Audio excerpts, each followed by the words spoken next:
Hello guys and welcome back to the channel. So in this video we're going to listen to the 12th Annual Laguna Conference. It has something to do with Morgan Stanley. Adam Spice was speaking at this conference. I saw some tweets about it by Space Talks, and then Tim has retweeted that there's some pretty juicy nuggets here. I haven't listened to it. I thought we can listen to it together. Normally these conferences really give a behind the scenes look into Rocket Lab's day-to-day operations, and I think they're super useful to retail investors. So all I ask is that you make sure that you're subscribed. I want to shout out to the 20 members that support this channel, and if you feel you get value out of this, please consider supporting the channel. The links are in the description box below. Just before you start typing the comment, I have to tell you the audio sucks. Please bear with me. I increased everything to the max, and also the screen sucks. It's going to be in this real small window, but we're not here for the production quality. We're here for what Mr. Adam Spice has to say about our favorite company. So let's go. Well, good afternoon, everyone, and thank you for joining our 3:45 p.m. session with Rocket Lab. I'm Christine Liwag, Morgan Stanley's Aerospace Defense Analyst, and I'm excited to have Adam Spice, CFO of Rocket Lab, with us today. Welcome, Adam. Thanks for having me. Great. Before we kick off, the standard disclosures. For important disclosures, please see the Morgan Stanley Research Disclosure website at www.morganstanley.com/researchdisclosures. If you have any questions, please reach out to your Morgan Stanley representative. Very important website. So save it in your bookmark.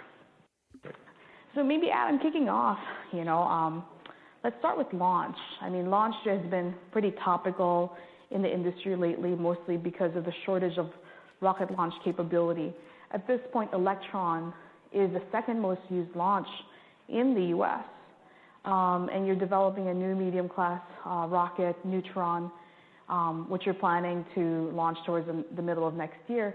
Can you talk about the demand environment? What makes customers choose Electron? And when you look at Neutron, why go with a medium rocket? And how do you think the demand environment shifts over time? And frankly, the question is really related also to kind of the white elephant not in the room, SpaceX. Investors are asking, is there room for small launch, medium launch, and what SpaceX is doing, which is really more on the heavy and the super heavy? Right. No, it's a great way to start the conversation. So, as you can imagine, the CFO of a rocket company has lots of things to keep them up at night, lots of things, but demand really isn't one. So, I would say the demand environment is right now we obviously have greatest visibility in the small dedicated launch side of the market, where Electron is the leading small dedicated launcher. We've launched it 52 times. We've got another launch coming up on the 17th. So they seem to be coming at a pretty good clip now. And Electron's a phenomenal vehicle. It allowed affordable small dedicated launch, whereas before Electron came along, probably the closest kind of analog to Electron would have been a Minotaur or Pegasus launch from Northrop Grumman, which would run you $40 to $50 million. That didn't fly very often. Now you can get an Electron launch for around $8 million, depending on kind of what your needs are. But that's our backlog right now is priced around $8.2 million.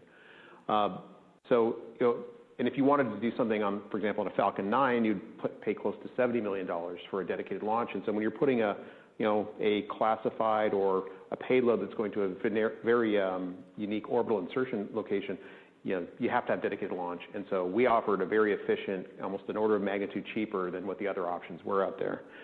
And we continue to see that demand growing. We've got more than 36, I think last count, 36 Electrons in backlog at this point.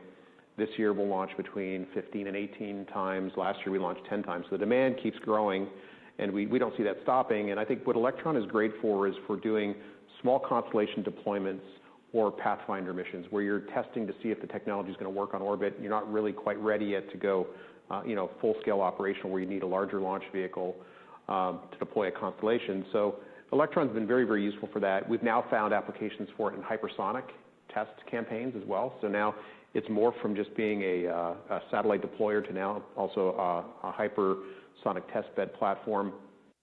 And that's actually growing. That's probably the fastest growing part of our Electron portfolio right now. But then you kind of think about medium launch and what's the driver for Neutron. And there's really a couple drivers for Neutron. So we do all this great work to do the Pathfinder missions on Electron. We actually design and build satellites, full satellite systems for customers, and then we hand those off to a larger launcher like SpaceX. Whereas if you really look at our long-term strategic vision of being an end-to-end space company, we want to own everything, right? And so in order for us to really kind of take full advantage of that growing space market, we don't want to be pinned down to just a small subset, even on the launch side. And then if you do the satellite design and build, you have a greater chance of optimizing things for your own launch vehicle. So we can really kind of offer customers that advantage of that full solution.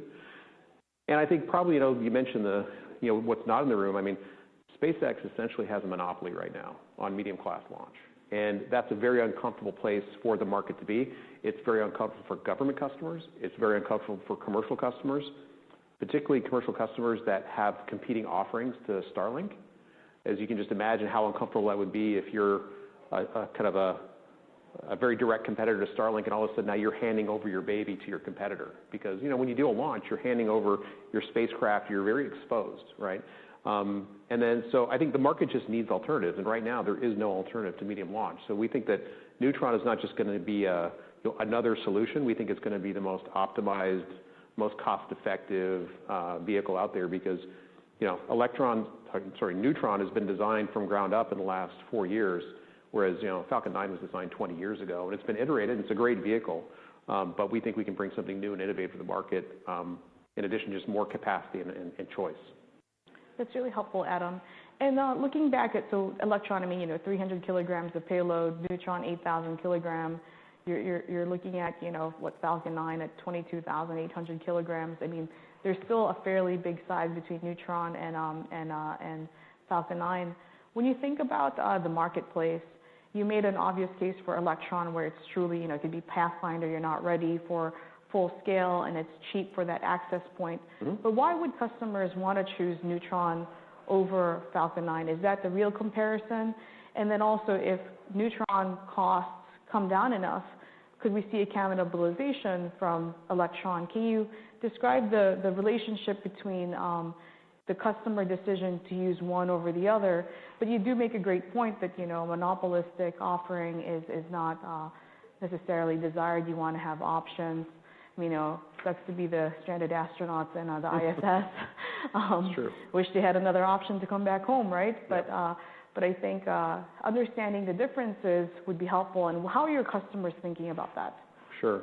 Well, I think just to clarify too, so Electron, Neutron has several different modes, if you will. If you think of, if we're going a downrange landing comparable to a Falcon 9, the numbers you mentioned, it'll actually deploy 13 ton. So 8 ton is reusable back to the pad. I see. So you can think about 15 ton expendable, 13 ton return downrange landing, 8 ton return directly to the pad. So it's got different ways you can do. So when you get to the at 13 ton reusable, that's really more the comparison to Falcon 9. So when you think about how the customers are making their decisions, a lot of it's just, again, right now, from what we see hearing back from the customers, if you want to get on a Falcon 9 launch, you're looking at a 2-year waiting list, right? So there's just the capacity is very constrained. People have been looking for more capacity to come on the market. You can just look at, for example, Amazon Kuiper is one of the biggest new constellations that's coming along, and they basically entered into launch service agreements with 3 vendors: Blue Origin, Ariane 6, and ULA. And for all those 3 operators, they will be launching on a new vehicle, right? So Vulcan's launched once, Ariane 6 has launched once, and Blue's yet to launch their New Glenn. So that kind of tells you kind of what the state of the market is when there's the choices that are being made are for things that don't have a lot of heritage, or in some cases any heritage.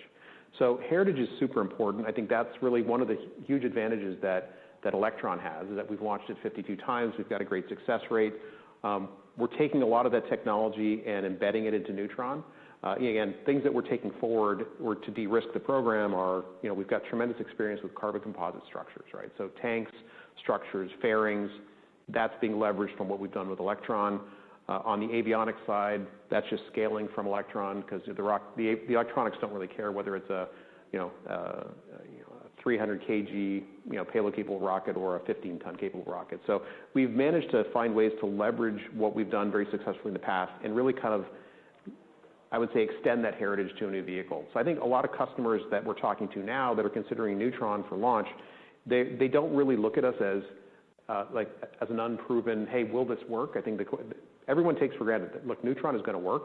I think the question is kind of what is the time frame for getting their payloads on orbit? And I think it's a little bit of a game where the customer doesn't want to commit to a rocket that might be late. And in our industry, late doesn't mean like a few months. Late means years normally, right? So now they've got satellites ready to go. They committed to a rocket that had ultimately got to the pad too late. Alternatively, we've had issues where we've had rockets ready to go and customers don't show up with their payloads because they've had an issue with their, in TVAC or what have you. So it's a really interesting dance that launch providers and satellite manufacturers and constellation operators have to basically do, and it's just all got to come together. And so I think we do get a lot of credit for the heritage we bring from Electron. I think that's going to help us build a really healthy backlog for Neutron faster than you might see other kind of newcomers or even not even newcomers, but people that have never scaled before in the same way. Because if you look at, for example, like ULA, never had a failure. Great success rate, 150 plus launches, no failures. But it's historically been an expensive vehicle, and it hasn't launched all that frequently, right, between Atlas and Deltas. So what we bring is the promise to be kind of another SpaceX alternative where you launch very effectively and cost effectively at a very high cadence. And that's really what the market needs right now. It needs cadence because there's just not enough capacity out there. And so for cadence, I mean, how high in volume could Electron go? Well, we originally scaled our factories to do, a rocket, like a launch per week.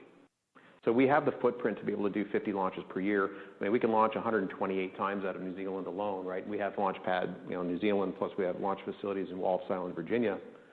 So look, I don't think that that we're going to be the limiting factor. Right now, right, we see, demand, it's not hard to squint and see 20 plus, 30 plus launches per year. Right now, we really don't see the demand for kind of 50 launches, so we didn't think that we're not facilities limited. It's really kind of the market demand, just given where everything's very nascent still. Right? Everyone's been waiting for this big hockey stick in the LEO market, and there's been a hockey stick, but to date, the biggest hockey stick has come from SpaceX Starlink, which nobody gets to participate in. So there's been this huge industry changing and huge step up in volume, but it's been basically walled off to one provider, right? They make their own subsystems for their satellites. They make obviously their own, rocket launch capabilities. So really, it's not been actionable for a lot of people in the ecosystem. I think when you start talking about other platforms, like whether it's the SDA platforms for the government, whether it's things like Kuiper and so forth, those are really represent the real opportunity to grow the ecosystem in a much more meaningful way where there's more people that can play in those opportunities. Yeah, I mean, what you said is real.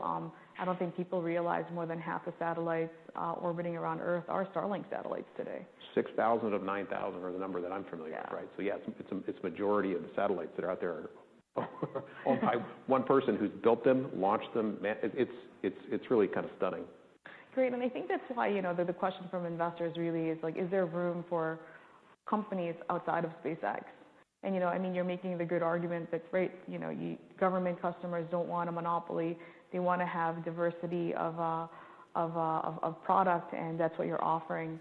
So maybe going back towards profitability of Electron, because it is a established alternative, and you do have a customer book. The revenue recognition can be pretty lumpy for launch, right? But I don't think most investors understand that you actually receive most of the cash up front before launch.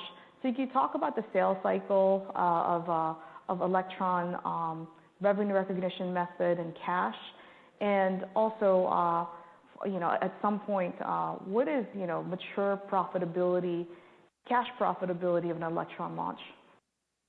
So the launch business is very fixed cost intensive, right? So you've got a lot of standing costs because whether you're making one rocket a month or 4 rockets a month, you could probably make 4 rockets a month with I would say the staffing part of it is maybe the most variable in that. But at the same time, you need a certain amount of baseline staff, whether you're making 1 or making 4. And so you want to put your labor to its most effective use with scale. But you have standing costs like your launch ranges.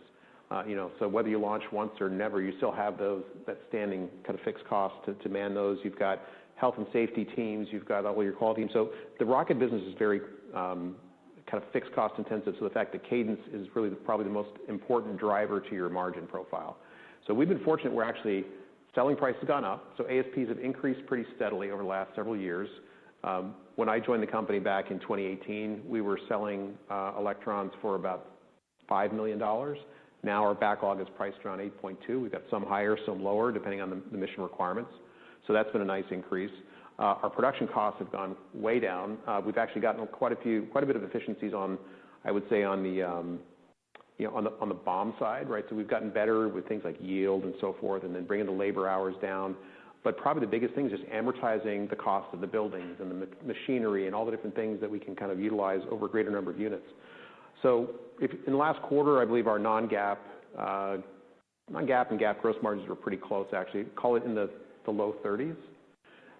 And we see a path, which is consistent. We talked about this when we came public, that we could see that being a 45 to 50 point gross margin business, right? And for us, I'd say, cash margin is pretty similar. Like the only thing that we really have in our model that's a little bit different is so we do have, reasonable, depreciation and amortization and a little bit of stock-based comp in the mix as well. But, I think that's a product line that once we get to 2 launches per month, that's the sweet spot where we really can get focus on that kind of north of 40 points of gross margin contribution from that product line. And there's really not a lot of R&D going to that anymore, so a lot of that just flows to the bottom line. And Adam, do you need a reusability to be on the first stage to be a factor to get to that higher gross margin, or is this just volume and cost efficiency of manufacturing? I think we can get there without reusability now. I had my doubts before, but I think now, if we were to get to a consistent cadence where we're launching, if you're in the 30 launches per year range, I think pretty safely we could get there without reusability. Reusability just kind of gives you an extra buffer. And what does that translate into? I think reusability probably adds, maybe around, 500 basis points of margin improvement once we get that kind of dialed in, because you can't do reusability on every launch, right? It depends on the trajectories, right? How far offshore are you going? What's the payload requirement for the rocket? Because the recovery equipment actually consumes some of the mass throw capability of the rocket, about 40 kgs worth. So if you've got a 300 kg payload that's going to take up the full capacity of the rocket, you can't really use a reusable version of it because you wouldn't have the capacity. So it's a mix, and we've kind of always been modeling around, if we had 50% of our Electron launches to be reusable, that's kind of where that gets you into that kind of 50%-ish gross margin category, maybe a little bit above. I see. And last year you switched from, the helicopter recovery. That was pretty cool to see. When you kind of catch the rocket with the 2 helicopters. You went from that to a ocean booster recovery. Yep. Can you talk about the decision, again, in hindsight, why you moved over to ocean recovery, and then also how that's progressing, and is 50% a realistic run rate with what you've experienced so far? Yeah, no, I'm confident that we're going to get to margins north of 40 points once we get the cadence up to at least, again, 2 rockets per month is kind of where we kind of get there. The recovery was interesting because, nothing involving helicopters is straightforward. Right? Or cheap. Yeah, helicopters are very expensive. I would say that, we just figured out that we'll have a higher percentage of launches that can be recovered if we're using marine recovery, because you can go further offshore. You have limitations with a helicopter, how far you can go before you got to run out of fuel and come back. So it just seemed like that was the kind of the better way to do it. We had to make some further investments in waterproofing the stage and so forth. But, that seemed to be a pretty common sense thing for us to do, to increase the percentage of missions that we could actually go after recovery on, and just an ease of use, if you will. And to come back to your question, I don't think I answered your question on kind of the rev rec and so forth. So you're absolutely right. Rev rec on launch is challenging because it's basically point in time. So even though you're collecting, cash against milestones as you're building the rocket for the customer and executing on the mission, you actually don't get to recognize the revenue until you actually push the intentional ignition button. But at that point, you've collected 90% of the cash, right? There's only typically 10% to go. And the way it works is by the time that we actually start bolting a rocket together, we've collected about 60% of the mission cash. So it's a pretty positive working capital model. Now, things are going to get maybe even more lumpy with Neutron, because now you're talking about an ASP that's, call it $55 million, right? And you're still going to have that same lumpy revenue recognition model, still again collecting the cash in advance. But that's one thing about launch, is it's always going to be lumpy. It's going to be lumpy because of the way that you recognize the revenue, but it's also going to be lumpy because you're dependent on your customer showing up with their payload. And every customer that we work with, they want to get their stuff on orbit as fast as possible. So it's not like they're dragging their feet to deliver us a payload. But the problem is, they'll have a project plan that would say, hey, we can deliver the spacecraft, in October. But then when it's going through its final testing in September or August, an issue comes up with a subsystem on the satellite. They got to take it out. They got to demate it. They got to do all kinds of things, fix it, and then get it back to you. So all the best intentions in giving you schedule dates often can disappoint because, space is hard, and satellite, you just never know. Is a radio going to fail in TVAC, or are you going to have some other issue that comes up? And so all we can do is really be ready with a rocket ready to go. And fortunately, we've really never had a customer waiting on a rocket. We've always had rockets ready, waiting for satellites. Thank you for that color. And maybe going back to pricing, I mean, a few years ago, you said it's a $5 million rocket. Now it's $8.2 million. And also in that time period, the market had anticipated there would be more small launch providers in the market that aren't in existence anymore. Right. So in terms of pricing, is $8.2 million the peak? Could you see further upside, especially since we haven't really seen any other successful, consistent small rocket providers out there? Look, we are pushing the envelope. We push price to the edge as far as we can. I think at some point you start running into, nothing in space. There's no free lunches in space, right? So when you think about competition, people say, well, you compete with transporter, right? For example, rideshare missions, which is it is true at the end of the day, because, if we price Electron too high, at some point they'll say, well, it's worth us making the investment in putting more propulsion on our spacecraft so that we can do orbit raises, and maybe if we spend more on the spacecraft, we don't have to spend as much on getting a precise orbital insertion from the launch provider. So everything is a trade-off. So we're always trying to kind of find the limits of where we can price. I think we've it feels right. And I think given where kind of our margins are getting to, would we love to have 70 points of gross margin on Electron? Yeah, that'd be great. But I think given, again, the dynamics of the fixed cost nature of launch, volume probably is more important than trying to eke out the next few kind of, hundreds of thousands of dollars on launch ASP. Yeah. But I mean, I guess with Electron, if at the run rate of 2 per month at, 40-50% gross margin with a similar cash margin, mm-hmm. That's an attractive place for that program. Mm-hmm. So maybe shifting gears towards Neutron, I mean, your sales approach had been different. I mean, you and Peter had been very clear that when you approach Neutron, you don't want to do it the same way you did Electron in terms of getting low dollar value at the backlog. How is this strategy going? And at what point, like how close to entering into service or launch service do you anticipate Neutron backlog to start building? And how's been the conversations with your potential customers?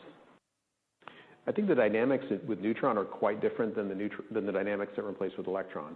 As you pointed out earlier, when Electron was coming to market, there were at one point 140 aspirational small launch companies. Like the PowerPoint space companies? Exactly. And so most of them didn't really influence pricing. They'd come up with some crazy pricing. What really did influence pricing for a while were people like, Astra, right? And Virgin, who were teetering on the brink of failure, and they were just doing Hail Mary things, and just, that was uncomfortable, but they're gone now, right? So I think the great thing about this business is you can make all kinds of promises all day long, but at some point you got to deliver a working rocket, and you're fighting physics, and it's tough. I think with Neutron, what we're finding is there aren't 140 medium launch vehicles coming to market. There are a very few number of existing. We talked about Falcon 9 really being the only real operational high cadence vehicle today. I mean, there are other people, there's a few others that are trying to put together programs, but we don't see the pricing pressure at all like we saw with Electron, right?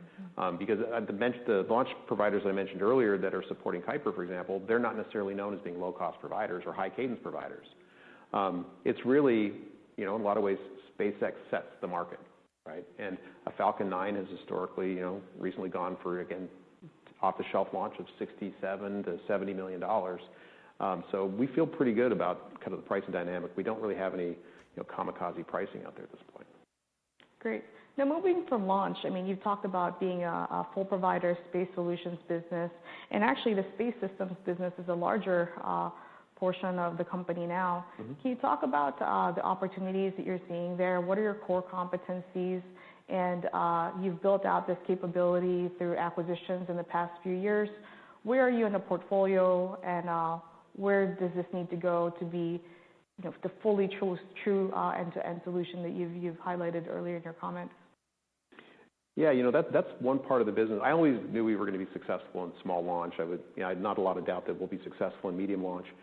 The space systems stuff really kind of came out as a bit of a surprise to me how quickly that's grown. And not only how quickly, but the level of capabilities that we've kind of put together. Again, some of it's organic, some of it's through acquisition. But the fact that now we're a prime contractor for U.S. government missions, right? That we just won, like earlier this year, the $500 million SDA. I remember when you guys were building your skiff in your facility in California here. Yeah, it's amazing what's come along. So we're now priming, really meaningful missions with very sophisticated spacecraft. I mean, we just shipped a couple weeks ago. It's been in the news quite a bit. Our Escapade spacecraft that are going to go to Mars, right? One thing we've done, and Pete's very consistent in when he has a vision of how you actually put that vision into action. It's a lot of very practical steps along the way, and he's very, very disciplined in that way. In that he said, look, I want to basically every program that I take on with a customer, not only do I want it to make money for the company, but it has to teach us something along the way that ultimately we're going to put to use for ourselves in putting our own assets on orbit and creating recurring revenue streams from that. Because ultimately, our vision for Rocket Lab really doesn't look all that dissimilar to the SpaceX vision of a super capable, reusable launch vehicle with an application that you support with it.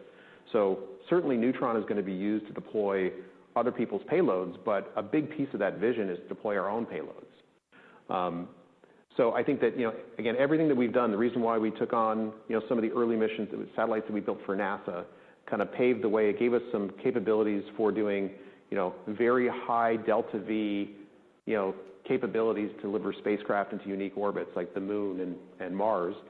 And then we took on programs that were unusual in the fact that they were operating in a very high LEO environment with harsh radiation conditions and long on-orbit life requirements and high uptime requirements, for the type of applications they were serving. And we took those capabilities, and now we're leveraging to the SDA platforms where there are other things that are unique about those that ultimately all of these things breadcrumb our way into creating an IP portfolio that when we have Neutron, that ultimately is the key to unlocking a constellation opportunity for us, that we'll be able to build the most sophisticated spacecraft in a very vertically integrated way and deploy those spacecraft super efficiently on our own vehicle. That sounds a lot like SpaceX's model, right? It is essentially that model. And so at some point in time, we believe that value is going to be recognized, because if you look at the value delta right now between ourselves and SpaceX, it's like 100x. And I think not too far from now, people are going to look and say, well, what's fundamentally different about these companies? What can SpaceX do that Rocket Lab really can't do? And I think that's going to be increasingly less distinguishable over time. I mean, look, SpaceX has 6,000 of the 9,000 satellites. How big could Rocket Lab's constellation be? Well, I think it really depends. I think right now, look, talking about constellations, or getting specific about constellations is difficult to do before you have the launch vehicle, because you can't do it without having that, right? So that's why if people are like, well, why are people so focused on Neutron, right? Space Systems is a bigger business. Shouldn't we be focused on the next big SDA contract or commercial satellite build contract? Well, I think really when you really dig down into it, they really recognize that Neutron is the enabler for the much, much bigger picture. I mean, Starlink wouldn't be, in my opinion, what it is today if they didn't have a reusable Falcon 9, right? Yeah. So all eyes are on Neutron, which is the appropriate place for them to be. Once that vehicle's in place, then I think the aperture of opportunities from a Constellation perspective become much more clear. So it seems like, mid next year, once Neutron's launching, I mean, we should hear from you more about what that Constellation Vision could look like. Yeah, and I think it doesn't necessarily have to be a completely organic greenfield opportunity, right? I think as a public company, we have a currency, we have the ability to bring value to constellations out there. If you can imagine, like, if you're a constellation operator, you got a lot of things to do. You've got to have somebody design a spacecraft for you, or you design it. And then you have to have somebody make it for you, and they have to worry about all the supply chain complexity. Then you have to go procure launch. Then you have to operate the satellite in orbit with all the ground station needs and so forth. And then you got to basically manage and analyze the data and deliver that to the end customer.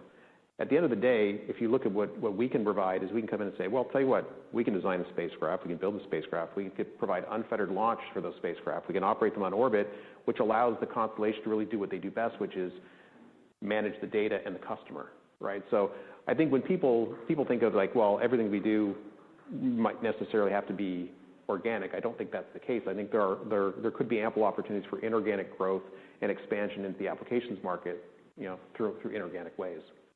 Thanks, Adam. So we have time for 1 or 2 questions from the audience, if there are any. Just raise your hand. Okay, so with that, Adam, thank you for coming. We really appreciate all your questions. Good luck with Neutron. Looking forward to see that launch next year. And this concludes our Rocket Lab presentation. Wow, to be honest, it was way better than I thought. There was some very, very key points. I'm curious if you noticed the same. So I was taking notes on here.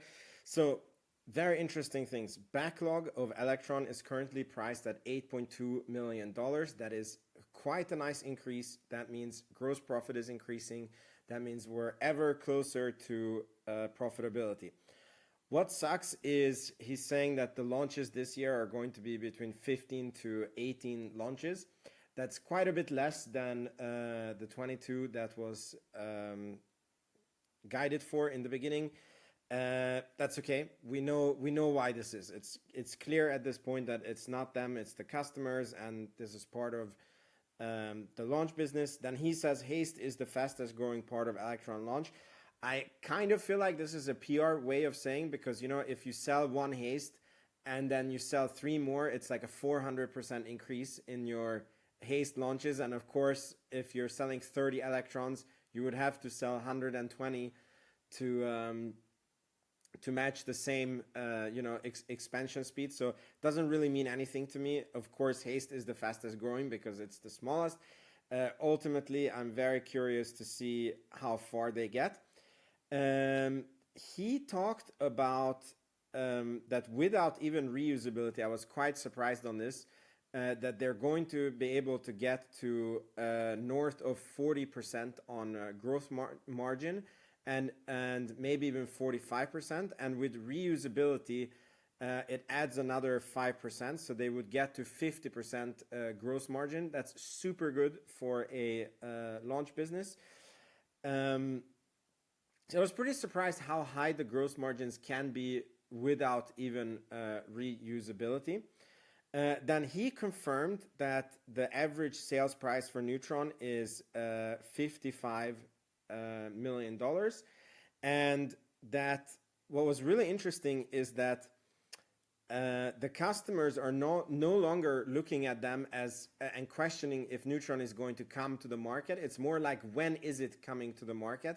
And the customers don't seem to feel, even if we have had the Archimedes hot fire test, they don't seem to feel reassured enough to sign contracts, because the rocket still might be years delayed. I hope that that's not the case, but it's kind of weird that Rocket Lab is not able to dispel these worries from the customers. So we think the rocket is coming next summer. It's less than a year. And they're not able to convince the customers that it's not going to be 2 years or 3 years or 4 years. So I think they're in the process, and I think that we're soon going to have some big Neutron announcements. Now, 2 very big killer things. that he said. One of them is their business model is very much not dissimilar to SpaceX. So that's kind of saying it's the same as SpaceX. And currently there is more than 100x difference between the price of the two companies. And he said that as time goes by, people are going to be asking, okay, but what can SpaceX do that Rocket Lab cannot do? And then the price has to adjust. And that is, I mean, that is why we're invested in Rocket Lab. I mean, imagine if we go from 100 difference to a 10 difference, right? Which is still a huge difference. And he's so correct about this. The minute they have Neutron, you have to ask the questions, okay, what can SpaceX do that Rocket Lab can't do? I really loved how he said this. Okay, and the last thing is my own conspiracy theory about their infrastructure. I don't know if you're new to this channel. If you are, please make sure you're subscribed, or you're old and if you saw the video where I put my conspiracy hat on and I was speaking about how we are all thinking that Rocket Lab is going to do their own constellation. And there's a big probability that they will get a constellation ordered on a third party. So meaning the military wants, I was reading this article of how many, different entities want their own constellations. The military was one of them, and they need secure communications satellite constellations. So meaning the Navy, for example, wants their own satellite constellation that is, I guess, encoded, super secure, where all the Navy can speak to each other. Why is my screen going black? And there's a chance that they could go to Rocket Lab and they're like, how much do we need to pay you per month so that you do this satellite constellation for the next 20 years? It would be a humongous contract, and it would be insanely beneficial for Rocket Lab because in essence, they don't need new financing to put out the constellation. And that's exactly what he said, that they bring a lot of value to companies that connect to customers. So let's say that you have Verizon or T-Mobile who has the customers, or Apple, for example, who is starting with satellite SMSs, and they can go there and it's like, look, you guys want to do this in space. You don't have the expertise. For you to go into this, you're going to deal with very expensive, infrequent launches. You have to hire companies to make your satellites, supply chains, delays, cost overruns. Why don't you just contract with us and you just order the service and it gets delivered to you on a silver platter? And that's exactly also what he was speaking about, and that would be genius. And I truly believe that this will be their first few constellations. It's going to be multiple constellations, mark my words. So very good conference. I don't know what it is about Adam Spice. He's a really good, non-BS, very, very clearly laying out his thoughts and help us understand rocket industry. I think he's one of the best CFOs I've ever seen of any company that I follow. So it's really good to watch. Please make sure you're subscribed. Let me know in the comments what you thought, and I'll see you in the next video. Ciao, ciao.